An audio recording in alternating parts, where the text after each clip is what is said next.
नाउगाँ block नुआ ओ ओडिया साहित्य प्रतियोगिता विश्व ओडिया भाषा सम्मेलन परिप्रेक्षी रे श्री जगन्नाथ महाविद्यालय रे संदीप कुमार महापात्र सभा परिचालन रे आयोजित हो जाइछि।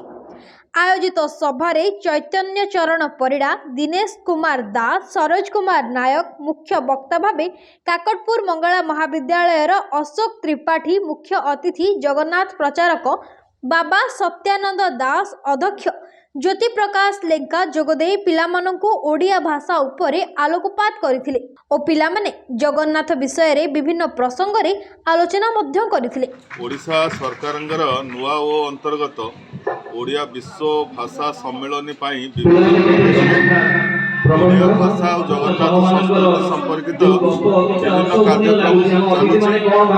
परिप्रेक्षी आमर आज श्री जगन्नाथ संपर्कित गोटे आलोचना चक्र आम आरम्भ कर बाबा सत्यानंद दास और काकटपुर महाविद्यालय अध्यक्ष अशोक त्रिपाठी जोगदे पिला पाठचक्र कार्यक्रम। नाउगारू मानस कुमार स्वाई को रिपोर्ट, फोकस प्लस।